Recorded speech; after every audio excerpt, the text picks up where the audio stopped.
Goodness me. Good afternoon. Yeah, afternoon. Everybody, welcome to the Brian Escow Show. We're live. I don't know why we're live. Presumably, it has something to do with the lack of attention as a child. Didn't get my basic needs yet met. But okay, people are pouring in. Eyeballs are pouring in. Beautiful. This is why we do it. Hey, everybody. Thank you for being here. If I happen to see a comment and it makes sense for me to respond to it, I will. Otherwise, I'm just going to the main topic of today's episode. So, welcome everybody. The main topic is going to be my reflections on what I'm learning in the psychology lectures that I'm taking through the Peterson Academy, the Jordan Peterson University. I told you last week that I splurged and I bought an annual subscription to Jordan Peterson's online university. And I started with a psychology course. It's called The Big Ideas of Psychology Part 1. And so I'm 2.5 lectures in, and I'm going to share with you what I've stumbled upon. I mean, it's fascinating. I mean, it is. It's dry, the very first lecture, the first 5 minutes, it reminds me of the first 5 minutes of a sociology course I took in college, and I abandoned the course after one lecture. And I was afraid this was going to be similarly boring, but it's building and it's surprisingly interesting. And I already have some insight to share with you about culture. So today's episode, sorry to be verbose, is the main topic is going to be reflecting on what I've learned about culture, 2.5 lectures into a psychology course, and how that ties into my approach to politics and my existence as a podcast host. And so that's the main topic, but there's going to be a lot of subtopics. It's going to be about 25 minutes before I get there. Lots to discuss. So let me take a sip of tea and welcome again. All right. So I invite you to subscribe, by the way, to this podcast, share it, write a review. Hell, I don't know. But this is my continued search for identity, exploration of themes like identity, meaning, purpose, truth. That's what the Brian Escow Show is. What are my interests? It's a blessing to be able to do this. And I'm in such an amazing place in my life. I couldn't, it wasn't, I wasn't always this happy, but I'm so happy. I'm newly married. I've got an amazing dog. I'm playing music again. I'm writing music again. By the way, if you're following me on X and you click the link in my bio, you can find my podcast there, right? But there's actually some links to my music. I've been posting little songs I've been writing. So I just am so happy. And I know this might not be the peak, but this could be a peak. So I hope you're doing well. And if you're not, just give it some time, keep working, keep showing up, doing the right things, and hopefully the corner will turn, right? But I am just in a grateful period. So there's that. And it's so funny. My wife, when she walks Rosie, our dog, in the morning, we just got Rosie a pink jacket. And so she's been like singing to Rosie and narrating as if Rosie is hosting a podcast. And it's just so adorable. And so everything is beautiful. Another random thought before, as I'm just getting warmed up here, is I just got a text from a friend. And this is what he said. Just a random text from him. He goes, Democrats, heart, emotional, morals. Republicans, brain, rational, rules. So yeah, that's part of it, right? We're searching for identity here. We're trying to understand the political divide. It's so interesting. On one hand, it's so important and real. On the other hand, you don't want to get caught up in the political divide. So he's on my level. We just share random thoughts like that from time to time. So yeah, I've been raving nonstop about discovering new artists on Instagram, and I'm just going to again highlight this guy on Instagram, maro.mp3, maro.mp3. Just such a brilliant guitarist. He's a Polish guy who does these amazing sketches, where it's like a sun character, a moon character, a fungus character, a trickster character, and they're trading tasty riffs. It's just so cool how you can discover artists these days. Another random thought as I'm just getting revved up here. I saw Tim Dillon clip this morning of him doing an impersonation dressed up as Barry Weiss. I mean, that was funny. He's hilarious. And look, the point here is you don't need to agree with everyone on everything to acknowledge that people are funny and talented. And so we got to break free of the tribalism. We got to, you know, not abandon all of our positions, but just be a little human and say, hey, this guy's really funny. I might not agree with him here, but funny is funny. Funny is good. Another random thought for you. In conversation with someone recently, I brought up one of my favorite quotes, that Steve Jobs quote, I think from the Stanford commencement speech, '05, something like that. It was a famous speech that Jobs gave. And he said something like, you can't connect the dots looking forward.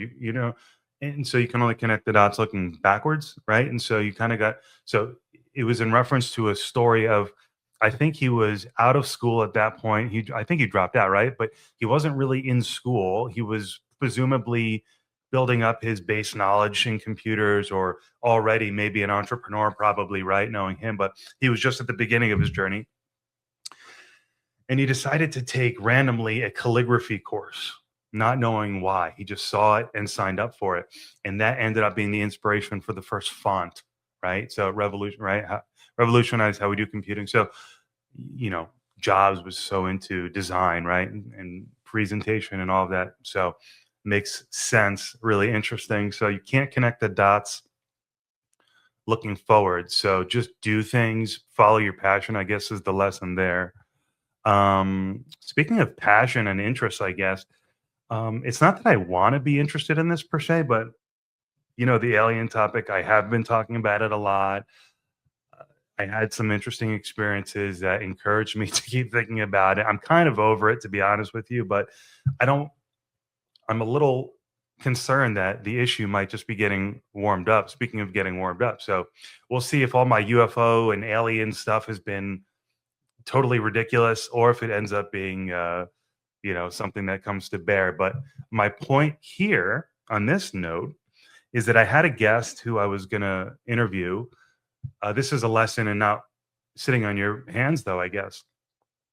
I DM'd with this guy. I won't name him. Pretty well respected UFO physicist, researcher, was willing to do my show. I took 6 weeks to email him. And when I just emailed him the other day and he responded and said, sorry, my work is black now. So that's interesting. So what's going on with that? I don't even want to talk about aliens or UFOs right now more than that. So that was just an interesting experience I had. Guy went black. I did have a guest a few weeks ago. Hold on, let me take a sip of tea.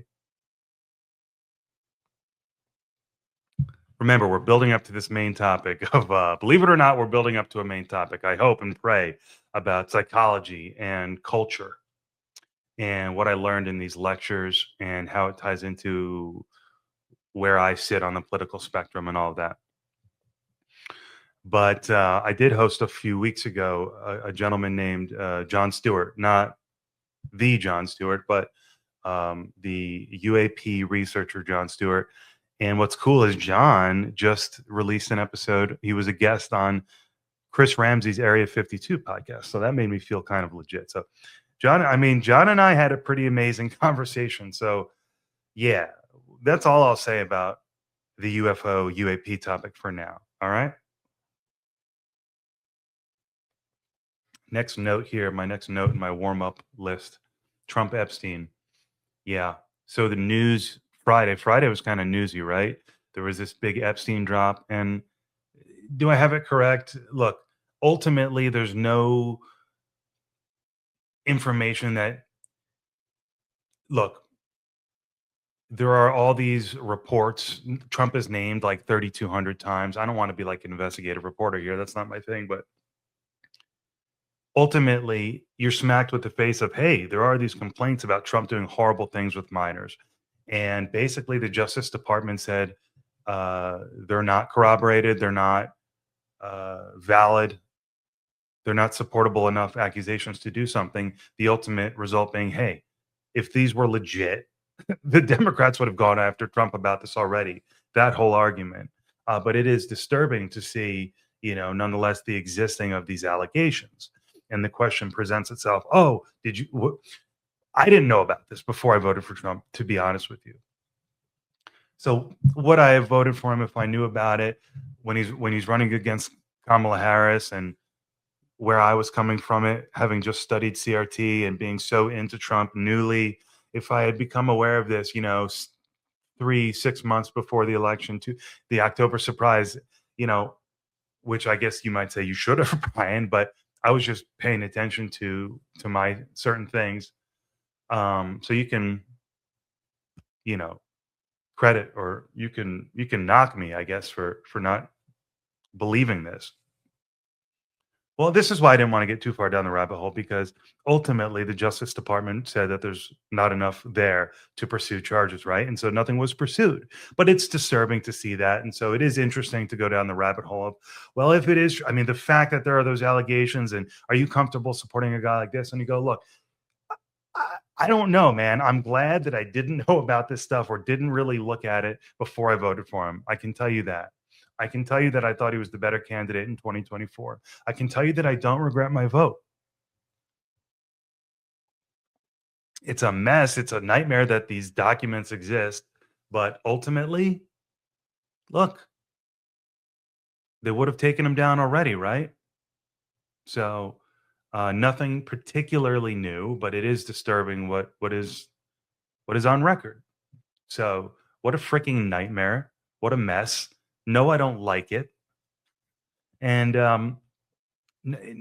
but no, it doesn't. Like, just hypothetically here, let's say it was true. Big, big if. Really big if. And apparently unsubstantiated, but if, it would be like saying, like, okay, like, is Roman Polanski now a bad filmmaker? Is Trump a bad president now?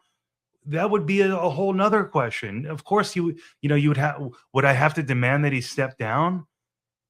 It's like a whole crazy thing. It would be a nightmare. I'm glad that it's not substantiated by the Justice Department, but it sucks. And so let's try to get back on track here. Yeah, Epstein, I don't know. Like I said, I'm not an investigative reporter. Hold everyone accountable. Hold everyone accountable. Why not? That's where I stand. Certainly. Now, Iran is my next note here, and then we get into the main event. But he's moving the armada, and Trump is no joke. And so, is something going to happen in Iran? He gave him a red line, and is it just time now before he enforces it? Um, I can tell you that I do have one Iranian friend. He's an older gentleman, and I don't even want to get into how I know him, but he's a great guy, and I've talked with him at times. And he's not a Trump guy, but he does like Trump on Iran. He's a big anti. He's very anti the regime in Iran. He went to University of Tehran back in the day. Just a great guy. And so Trump is a fascinating character, and we are living in interesting times. As I've noted in recent solo episodes, and as everyone is noting, whether you like Trump or don't like Trump, no denying that he is bold, and he's a doer. And I'm hoping for the best. I'm not ready to abandon him. That's where I'm at, by the way. I do understand that there's risk in how he operates. But I like a guy who it takes risks. I'm not a risk taker myself, to be frank with you. So I kind of like how he's this guy, but I hope it works out. And I think so far it is, but I'm not ready to judge, So going into the midterms, for example, I'm going to be voting for Republicans because I'm just not ready to change course. I'm not, I want to see 4 years of Trump getting his way, but a lot can happen in 4 years. So interesting times for sure. So let's get into the main event here, which is what I've learned in these psychology lectures and why it made me want to talk about it. And if you know anything about basic psychology, the key point basically from the first lecture is the concept of negativity bias, that humans tend to focus on the negative. To put it in one sentence, as the teacher put it, bad is stronger than good. Um, so whether it comes to getting lost in online rabbit holes about the pole ships flipping and there being a great flood or aliens coming down in the end of the world, or even getting nervous when flying, as I've honestly been getting kind of freaked out flying recently. Why have I been focusing on the negative? Well, partly because it's how the human brain has evolved to operate. um, but so that's fine. And so that was the first lecture, negativity bias. Okay. And then basically the second lecture is about culture, surprisingly. And the one sentence or two sentence summary of it is: the human mind was designed by nature for culture. Culture solves the survival and reproduction problem. Culture is unusual. Culture is what humans do. This guy, this professor, I should have brought his name. Next time I will. But he's trying to answer the question, what makes humans different than animals? And he wasn't satisfied in setting out and doing his research with the basic assertion that humans are social animals. And I always heard it was political animals, right? But maybe you've heard this idea that humans are social animals. But he said, no, that doesn't there are other social animals. Yeah, we're social animals, but that doesn't pinpoint the essence of what it means to be human. That's not what separates us. He said what separates us is that we do culture. Culture is like social I don't want to say socialism, but um soc- social interactions on steroids, right? Okay. So basic social interactions on steroids is culture. Culture is unusual and it's really successful. Look at the human population compared to other animals or species. So that's basically it. Culture. So those are the notes I have. Can I riff? Can I add anything? As I said, culture solves the problem of survival and reproduction. And yeah, okay, here we go. So wasn't Yuval Harari, isn't that his name? He wrote the book Sapiens. I read it. That was one that I read. Okay. I don't read as much as I should, but wasn't one of the core themes of that book that humans can use fiction to create reality, and that's what separates us?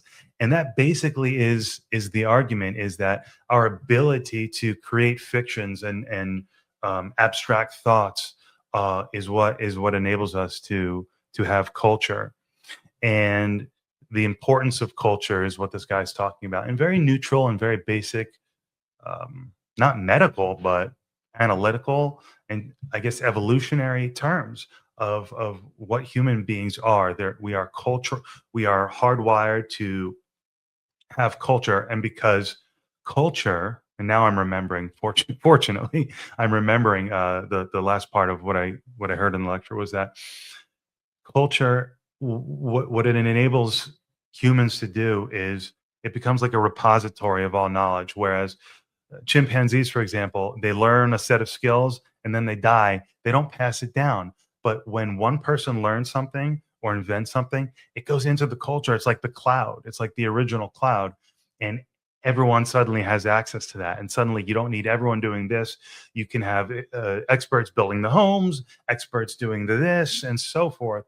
And so culture allows for a division of labor, which we know is efficient. And so the brain is evolved. And so interesting points about how the brain is a really expensive calorically, is super expensive calorically. as an organ. And so it only evolves, in certain situations. So interesting that we evolved to the point where we were able to make the juice worth the squeeze in terms of what the calories were required for that brain to grow and to become more social and to require more calories. But it's a payoff. It's apparently a payoff. So when you look at the importance of culture this way, the culture as a basic survival mechanism, literally. Wow! Suddenly, the culture war doesn't seem so trivial. And I go, I just knew there was something. My story, if you didn't know it, is I got into law school in 2018. I was working full time, still am. Um, Went to school at night, so it was a 4-year program. Loved it, best thing I ever did. Changed my life for the better. Sip of tea.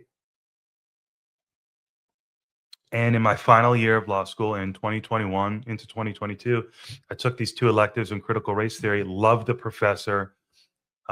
Just because I was interested in social, what's all the fuss about? I guess, right? I wasn't going to take something boring, I guess.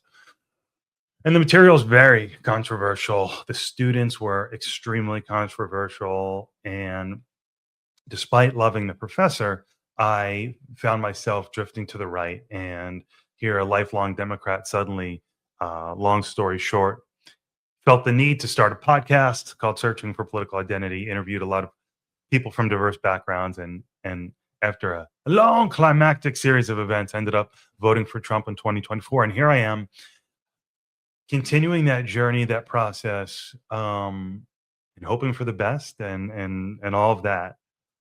Um, but the culture war so that was my angle. Was okay, I don't know much about economics, I don't know much about anything, I'm just kind of starting to really pay attention to things beyond the mainstream media for the first time in my life. And here I am studying critical race theory in law school. So I'm now on the front lines of the of the culture war, or at least learning about the entire culture war in vivid detail, from root to head, whatever. Okay. Inside and out, top to bottom, philosophy, execution, purpose, meaning. And I go, wow, that's controversial. I looked around and I go, yeah, I do see that in society. It's not confined just to this law class, which perhaps would have been appropriate. I think we're in a culture war. I think Trump's right. And I became this big Trump supporter. Okay. And now I'm hearing that culture is key to survival. Okay, good. And so the second to, I have two final notes to get to wrap this up. But first, I now need to. Now I'm doing props for the first time. No, this is the first time I'm ever doing this. But I'm going to read a tweet, a really long post. I don't like these super long posts, but I made the determination that it's relevant. So I hope that's true. And I'm going to have a stern conversation with myself after this if I say that was a mistake. Should have just summarized it. But so you know this guy Walter Kern. I'm sure you do. He put out a tweet 3 hours ago that's another guy that I might not agree with on everything, right? But interesting. So keep that as another theme of this episode. Respect people, don't put them into corners, label boxes. It's okay to disagree and still get along on other things. Value people for what they provide to you, right? And try to provide something in return for them as well. So 3 hours ago, Walter Kern puts out a tweet. I ain't going to work on Maggie's giant open air social psychology lab no more. Bob Dylan, end quote. Bob Dylan, probably. I look at that and I go, oh, that's clearly a reference to, because I know the Rage Against the Machine cover of the old Bob Dylan song Maggie's Farm. I'm a big, coming from the left, I'm a big Rage guy, and so I knew he was riffing on I ain't gonna work on Maggie's farm no more. He goes, so I ain't gonna work on Maggie's giant open air social psychology lab no more. That caught my attention, and he was quote posting something. He was quote posting a tweet by LH Gray TM. Okay, it's at Gray with an E as in Edward. Ugh, at Gray 4626. This is a big account, and so listen to it's probably AI, but listen to this post. And so Listen to this post, and you'll see why I brought it up. Okay. They're running the Alice in Wonderland protocol on the entire country, and they've been running it for years. The technique developed in the black site interrogation rooms of Langley is simple in its cruelty. Remember, I've never done this. I've never read a post, and I've never read one this long. So bear with me. All right. Running the Alice in Wonderland, developed in the rooms of Langley, it's simple in its cruelty. Strip the subject of sleep, time, and nourishment. Flood the environment with the surreal and the contradictory, and above all, insist with calm, bureaucratic certainty that the madness is normal, that the subject's confusion is the defect, not the design. The goal is not mere compliance, it is the total collapse of the victim's grip on reality itself, so that any scrap of coherence offered later feels like salvation and is seized with desperate gratitude. That is exactly what the American left has been doing to the nation at scale. Sleep deprivation, a 24/7 panic cycle, imminent climate apocalypse, white supremacy behind every tree, new pandemics, new variants, new insurrections, new reasons you must never relax. The phone notifications never stop. The fear never stops. The amygdala is kept in permanent red line so that rational thought becomes physiologically exhausting. Loss of time. History is rewritten in real time. Yesterday's heroes are today's monsters. Last year's science is this year's bigotry. Last week's consensus is this week's hate speech. Hate speech. The past is liquefied, the future is foreclosed, and the present is a constant emergency that justifies any excess. You are not allowed the stability of memory. Meaningful nourishment, family, faith, community, merit, all labeled toxic. Pride in your country is recast as fascism. Love of your children is subordinated to the state and its approved ideologies. The soul is starved of anything that once gave it structure and meaning, leaving only the thin gruel of approved slogans and performative virtue. Then the deliberate surrealism, men and women's sports, drag queens reading to toddlers in libraries, puberty blockers for 8-year-olds, biological reality declared a social construct, while racial essentialism is mandatory. Criminals released the same day they're arrested, while grandmothers who wandered into the Capitol are hunted like terrorists. Borders erased while speech is policed with algorithmic precision. All of it presented not as radical, but as obvious. Long overdue common sense, as though you're the crazy one for noticing the contradictions. And the interrogators never break character. The media, the universities, the corporations, the administrative state, they all speak in the same calm, patronizing tone. This is just how things are now. Your discomfort is the problem. Your refusal to repeat the new catechism is violence. The result is exactly what the manual predicts: a population that no longer trusts its own perceptions, that will parrot any absurdity if it promises even a momentary return to coherence. People self censor, apologize for crimes they didn't commit, affirm propositions they know are false, because the alternative is to be cast back into the disorienting void. This is not incompetence. This is not This is not the organic drift of culture. This is a deliberate, industrial scale psychological demolition of a nation's sanity, executed with the precision of people who studied the MK Ultra files and decided to scale them to 330 million. They want you broken, docile, and grateful for the next impossible thing they'll tell you is true. Don't give them the satisfaction. That was a little dramatic, probably AI. I don't agree with absolutely every word of it, but as a whole, interesting, right? So the culture war, the Matt Walshes of the world, the people who are concerned about it, I guess there's something to it. And there really is a divide. Um, and I don't want to exacerbate it. I don't think Matt Walsh wants to exacerbate it. Um, maybe he does, maybe he doesn't. Maybe I do, maybe I don't. I don't know. But it's what do we do about it? Well, I think we just say, look, for me the answer is loving America, um seeing America not with rose-colored glasses, not with critical race theory glasses, but with uh, normal glasses that say, you know what, America is the greatest country in the world because it has the greatest ideals. It was birthed with the greatest ideals in the world. Yes, of course, with that original sin, the basic hypocrisy that's part of the American story. And we're better off for it.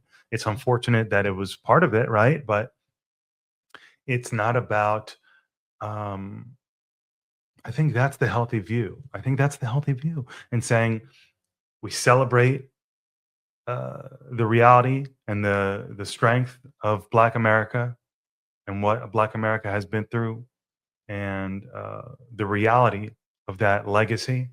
But we also don't use it as a tool to deconstruct what's great about America without going into a whole rant that I've gone into a million times about what CRT is. It's basically the deconstruction of the traditional American way, um, because that traditional American way, CRT argues, is slanted for straight white people, and so it's not fair, and so it has to be deconstructed, reconstructed. Um, and you can see how that would lend itself to a Marxist, someone who wanted to impose some sort of alternative economic structure. So it all ties together, and suddenly you have this war. And it's more than just economics, though. It's the culture. It's literally wants to transform America into something that is fair economically, culturally, spiritually. And so, what does that mean? Why can't we just have the melting pot that emerged out of the civil rights movement? Sip of water.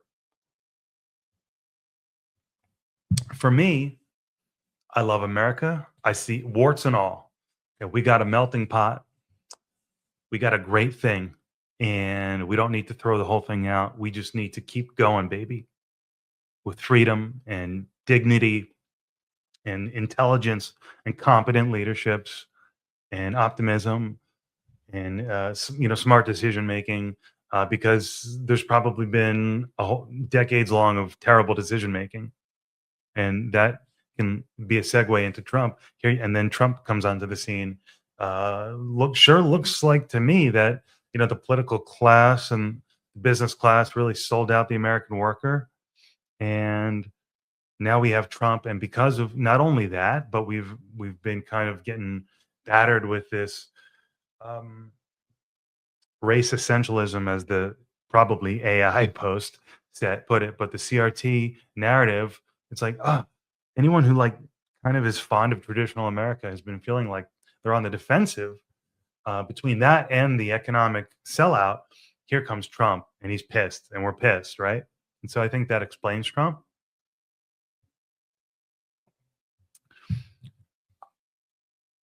And of course, I think he's interesting and hilarious and charming and talented and effective. Um, Does that mean I think he's perfect? Of course not. I mean, hello. Does it mean, so hello, like of course not. It's crazy. Here you have Donald Trump, and I've become a supporter. And it's a crazy world we're living in. But Trump has come to represent, actually, a return to normal. And he's not the fringe right. If you notice that, say what you want about him, but he's not fringe right. And so I think we have to kind of be grateful for that. Could be a lot worse, people. I mean, Nick Fuentes didn't even vote for him, for goodness sake. So I think that's about all I have. Any comments to address? Probably not. Okay, cool. Everybody, thank you. I hope you've been enjoying the show. It was a very busy January, and I think we had some great episodes, some great guests, and I have several great guests booked on the horizon. So look forward to continuing doing this with you, and have a great weekend. I'll see you soon, all right? Toodaloo.